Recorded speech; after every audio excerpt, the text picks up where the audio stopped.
Do you ever feel like you have all of these big dreams but lack the determination to actually achieve them? Or you don't know how to make the "I'll do it on Monday" or "I'll start on Mondays" go away? Well, recently the secret behind my everlasting determination was revealed to me. Imagine your future aspiration is to be free. This is mine. You want to be free from punching in and out of work. You want to be free from an 8-hour time commitment Monday through Friday. Or you want to be mentally free from all of the emotions and stressors that come with working full time. Now that you have imagined that that is your future aspiration, to be free from all of those things, what steps would you take right now to achieve that goal or that future? How would you personally work towards achieving that goal? Most of you would probably say that you would start grinding. You would work super hard all of the time now so that you could be free from all of that work and effort one day in the future. Now, while that may work for some people, most people's motivation and diligence starts to fade away after that initial boost of discipline,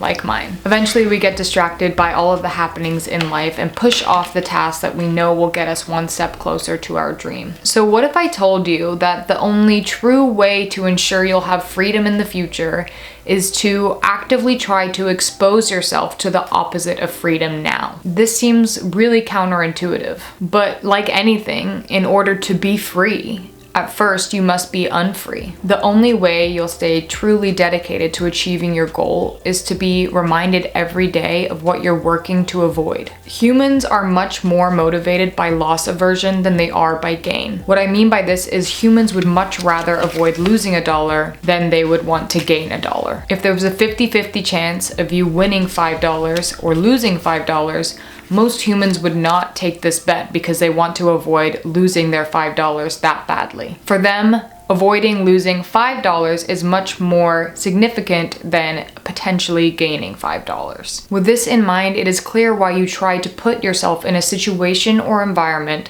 that is opposite to what you want to experience in the future. This way, every single day you'll be reminded of what you could potentially lose by staying in this job that you don't want to be in for the rest of your life. For me, I see something draining my time, energy, and freedom as motivation to try and not experience that in the future. So the only way to truly stay motivated to achieving your goals is to be reminded every day of what you're working to avoid, or being reminded every day of what you're missing out on by remaining in your current situation. So all in all, what I'm trying to say is that it is okay for you to be where you are right now in your life. It is completely okay for you to be in this situation. But while it's okay to be in the situation, if it's not where you want to be, instead of allowing it to make you suffer every day, try and utilize it for good and use it as motivation to get somewhere else instead. Maybe try and use it as motivation to seek the future that you really want. I was stuck in the pattern of dreading every single workday every day,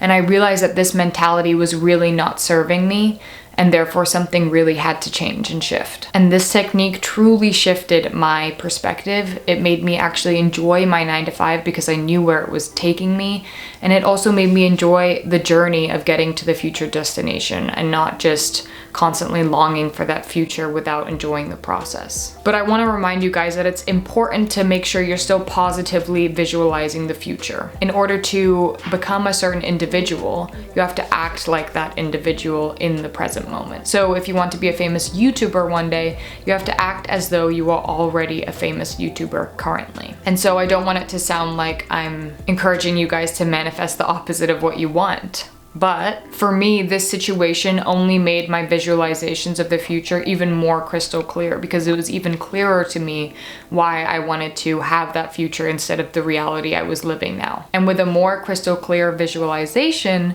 you are more likely to get that reality in the future. So like I said, I don't want to come across as if I'm saying you must suffer first in order to succeed, because this is not how I experience things whatsoever. By employing this technique, I genuinely started to enjoy my job more because I realized it was a step in the journey to get me to where I wanted to be. For my whole life, I kind of knew the big picture of the future I wanted, but I never really felt a consistent drive to get there. It was always fluctuating. My drive would come in waves. But now I feel like I have such a crystal clear vision of what I want in the future, knowing what the opposite feels like and looks like currently. So like I said, the universe revealed all of this to me as soon as I started my full-time job. The conditions of my full-time job were kind of the opposite, exactly the opposite of what I wanted to have in the future. And my job is challenging me in that way, but it is also highlighting the true determination I will need to get the future that I actually want. I use how I feel now about sitting in a desk all day as motivation to try and tackle that future that I want.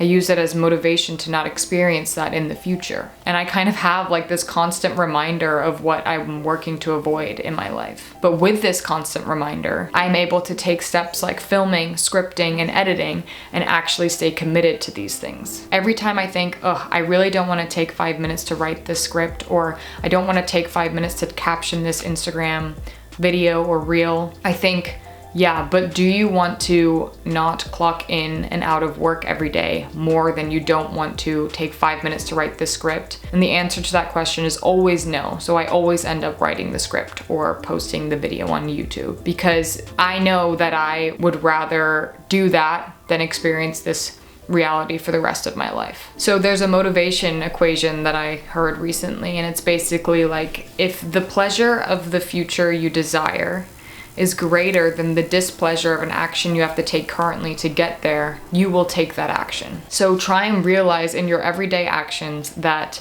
the future you want and the pleasure you'll receive from the future that you want is so much greater than the effort of just taking 5 minutes to script a YouTube video or whatever action you have to take to get towards your goal. I really want the importance of this new way of viewing my full-time job to be emphasized in this video. Not only did I start enjoying my full-time job, but it also gave me the motivation to start dedicating time to documenting fully. This new perspective has also given me more motivation and dedication and willpower than I've ever experienced in my whole life. I've never been this committed to YouTube and have had such an organization and schedule behind publishing and posting videos. I hope this serves as a new realization for you and helps you look at an unwanted scenario as something that's motivating rather than something that completely depletes your energy and hope for the future. I also want to mention that anything I say in my YouTube videos, I always want you guys to know that a modification of what I'm saying is okay. I feel like we only talk about modifications in terms of working out, but in reality, modifications should be available to you guys in the mental headspace field as well.